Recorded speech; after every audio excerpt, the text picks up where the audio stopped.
اعوذ باللہ من الشیطان الرجیم بسم اللہ الرحمن الرحیم السلام علیکم ورحمۃ اللہ وبرکاتہ۔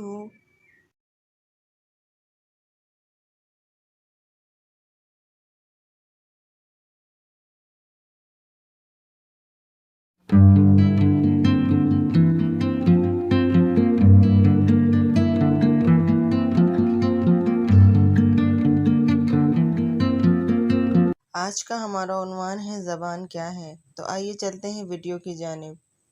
زبان کیا ہے؟ زبان ربط کا ایک ذریعہ ہے جسے معلومات کا تبادلہ کرنے کے لیے استعمال کیا جاتا ہے۔ معلومات کا تبادلہ تحریری طور پر اشاروں سے، اشتہارات یا بصری مواد کے استعمال سے، علامتوں کے استعمال سے یا براہ راست کلام سے ممکن ہے۔ انسانوں کے علاوہ مختلف جاندار آپس میں تبادلہ معلومات کرتے ہیں، مگر زبان سے عموماً وہ نظام لیا جاتا ہے جس کے ذریعے انسان ایک دوسرے سے تبادلہ معلومات و خیالات کرتے ہیں۔ دنیا میں اس وقت بھی ہزاروں مختلف زبانوں کا وجود ہے، جن میں سے کئی بڑی تیزی سے ناپید ہو رہی ہیں۔ مختلف زبانوں کی تخلیق و ترقی کا تجزیہ لسانیات کی مدد سے کیا جاتا ہے۔ عام طور پر زبانیں معاشرے کی ضرورت اور ماحول کے اعتبار سے ظہور پذیر ہوتی ہیں اور برقرار رہتی ہیں، لیکن زبانیں مصنوعی بھی ہوتی ہیں، مثلاً اسپیرانتو اور وہ زبانیں جو کمپیوٹر میں استعمال ہوتی ہیں۔ زبان کا بہت گہرا تعلق انسان کے ذہنی ارتقاء سے ہے۔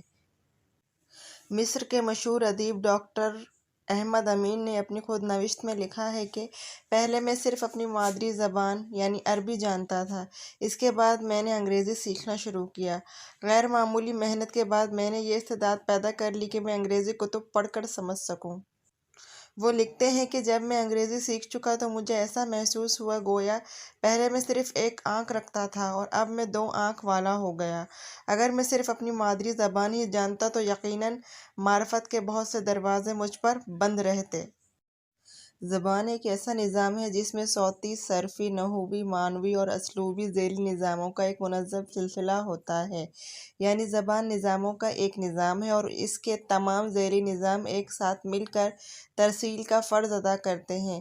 زبان میں ترتیب کی 2 سطحیں ہوتی ہیں۔ پہلی سطح چند اکائیوں جو کہ صرف حروف اور ان سے مل کر بننے والے الفاظ ہوتے ہیں، اور دوسری سطح ان اکائیوں کی گو نہ گو ترتیب جن سے جملے اور مزید مراحل طے ہوتے ہیں۔ نئے الفاظ اور معنی کی تخلیق پرانے صوتی، صرفی، نحوی اور معنوی ذخیرے کی بنیاد پر ہوتی ہے۔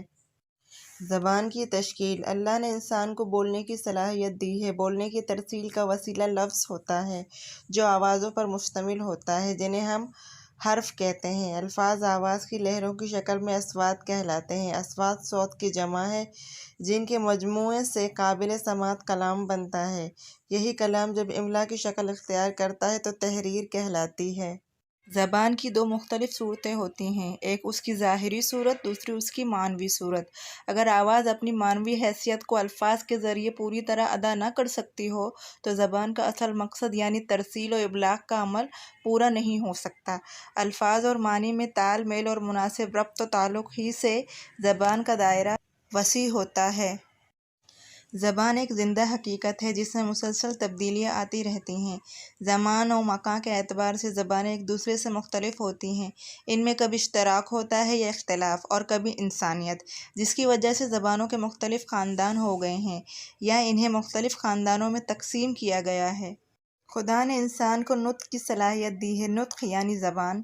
نطق کی ترسیل کا وسیلہ لفظ ہوتا ہے جو آواز یا آوازوں پر مشتمل ہوتا ہے، جنہیں ہم حروف کہتے ہیں۔ الفاظ اپنی آواز کی لہروں کی شکل میں اصوات کہلاتے ہیں جن کے مجموعے سے قابل سماعت کلام بنتا ہے۔ یہی کلام جب املا کی شکل اختیار کر لیتا ہے تو تحریر کہلاتا ہے۔ کلام کے ذریعے انسان کی فکر، خیال، احساسات، جذبات اور وجدان کا اظہار ہوتا ہے۔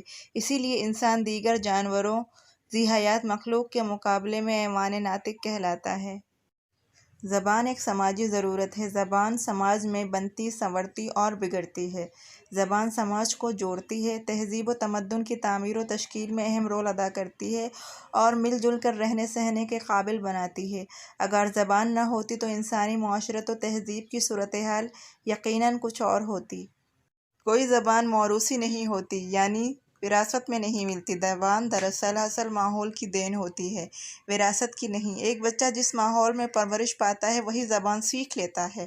ایسا بھی ہوتا ہے کہ ایک شخص اپنے ماحول سے اگر ایک حد تک کٹ جائے تو وہ اپنی مادری زبان کی مہارت بھی کھو بیٹھتا ہے۔ نہ صرف زبان کی مہارت کھو دیتا ہے بلکہ اپنی زبان کا کلچر اور تہذیب و تمدن بھی گنوا دیتا ہے، اور اپنے موجودہ ماحول کی حاوی زبان اور اس کی تہذیب کے نمایاں اثرات اس کی شخصیت میں غیر محسوس طور پر شامل ہو جاتے ہیں، یعنی وہ محسوس ہی نہیں ہوتے کہ وہ کس تہذیب اور کلچر کا نمائندہ ہے۔ اشعار: عجب لہجہ ہے اس کی گفتگو کا، غزل جیسی زباں وہ بولتا ہے۔ سینکڑوں اور بھی دنیا میں زبانیں ہیں مگر جس پہ مرتی ہے فصاحت وہ زباں ہے اردو۔ اگر آپ کو ہماری ویڈیو اچھی لگے تو پلیز لائک، شیئر اور کمنٹ کرنا مت بھولیے گا، اور ہماری مزید ویڈیوز دیکھنے کے لیے سبسکرائب کے بٹن پر کلک کریں۔